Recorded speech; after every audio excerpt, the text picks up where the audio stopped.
It started with a funeral, a father buried, a name whispered, a door opened that should have stayed shut. You were never meant to take the seat, but now you wear the mask, and the chamber is waiting. 12 judges, no faces, one secret court. That decides who disappears and who is forgotten. On purpose, this is the beginning of a new series. Each episode, a new case. Each verdict, a price. Welcome to the final chamber, where justice isn't served, it's carried. This isn't just horror, it's your worst thoughts, and your best chance to taste them without leaving your bed.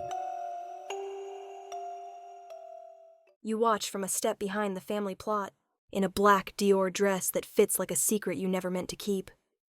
The Atlantic wind combs through your hair.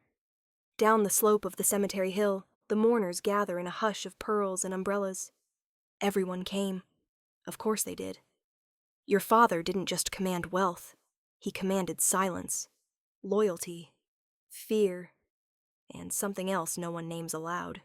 You are 23, just out of college, still sorting your law school applications into folders you haven't touched in weeks. You thought this trip home would be for a few days. A funeral, a will, a return to normal. But now you know, there's no going back to normal. Later that night in your father's study, the envelope waits. Cream stock, wax seal. Your name, handwritten. Only yours. The estate attorney had slipped it into your palm after the reading, his voice low and clipped. This isn't part of the will. He asked it be given privately. Inside is a letter. Not warm, not sentimental, not your father, as the world knew him.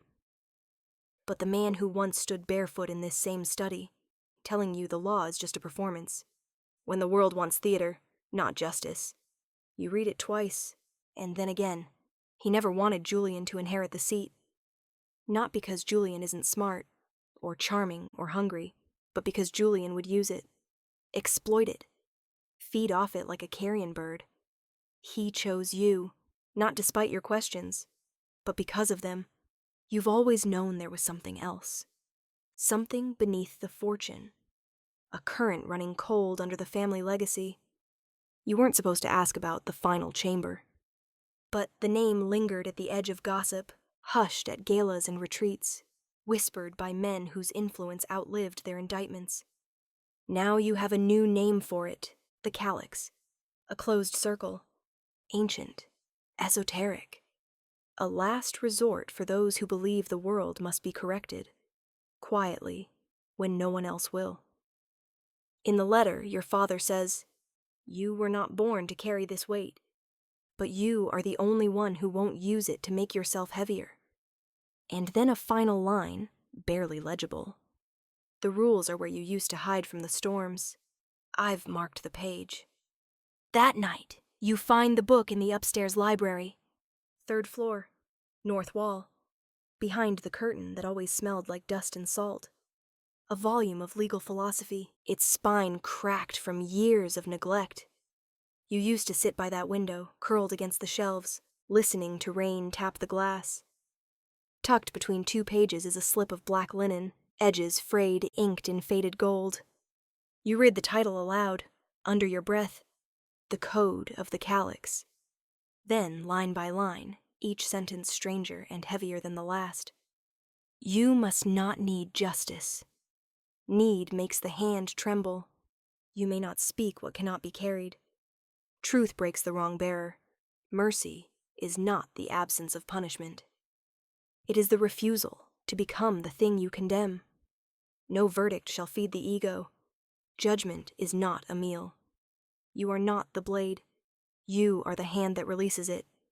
You will be unknown. If they know your name, you have failed. You must walk the chamber alone. If you are followed, you are no longer the judge. The calyx blooms for none. Beauty here is dangerous. No vengeance, no fear, no glory, only balance. If you ever enjoy the seat, leave it. Joy is the sign of corruption, and beneath the code, a final inscription, etched more deeply than the rest.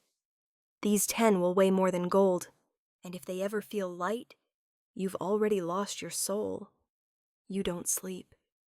Instead, you step onto the balcony just before dawn, wrapped in your father's old coat.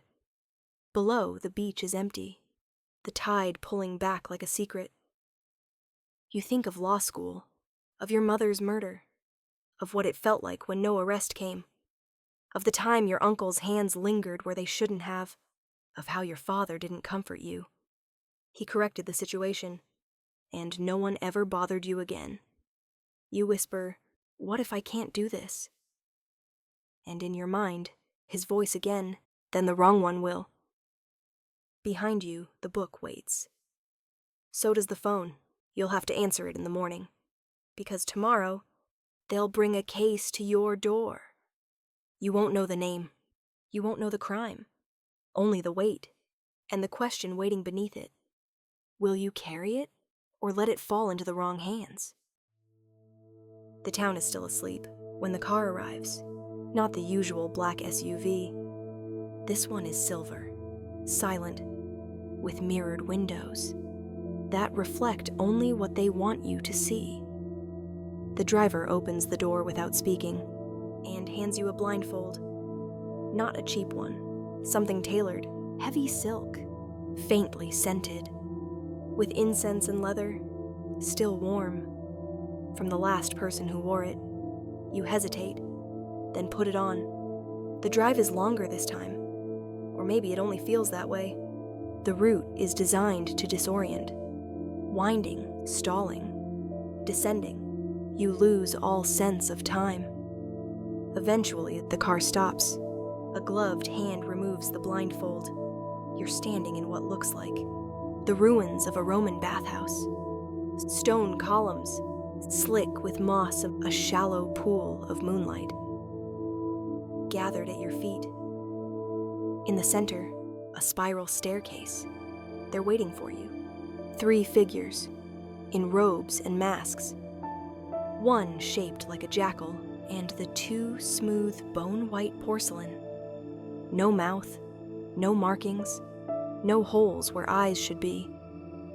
Just shadowed ovals that drink the light. They don't speak. They turn and descend. You follow them down. The air grows colder with every step. The walls shift from stone to steel to something darker, smooth, black, lightless, like obsidian or oil. You don't touch it. At the bottom, a door slides open with no sound. You've entered the Calyx. 12 chairs circle a central pedestal. No windows, no markings, only the hum of unseen machinery and the weight of expectation. You take your seat. The others file in. 11 masked judges. You are the 12th. The pedestal comes to life. A matte screen rises and displays a single line. Subject 0447, confirmed violation of code. Tenet X, exploitation of catastrophe for personal gain. Then a name appears, Daniel Rourke. You don't know him. You're not meant to. No image, no biography, no emotion. The voice that fills the chamber is mechanical, genderless. Shall we begin deliberations? The room remains still. Then the evidence begins. One by one, the facts are presented. Rourke used insider data to purchase land after hurricanes, knowing which neighborhoods would be denied federal aid. He bribed emergency response teams to delay rescue operations in select zip codes, worsening damage to drive prices lower. During a citywide blackout, he cornered the medical supply market and resold insulin at a 500% markup. 38 people died, children among them. No images, no names, just numbers. A list of outcomes, measured in deaths, dollars, and silence. When the presentation ends, the screen fades. "Proceed to vote," says the voice. One by one, the masked figures rise. They approach the pedestal and drop their tokens, white for exile, black for erasure. You watch the procession. 11 votes, no discussion. No voices raised, just the soft clink of judgment. You were not given a token. You were not asked to speak. Still, your hands feel heavy. You remember a line from your father's letter.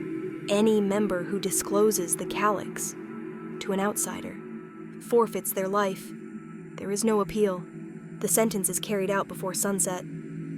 He made that perfectly clear. Another rule was written inside your mask, etched into the inner rim. Every judgment must begin with the question, would I accept this if it were me? You're not sure. You're not even sure.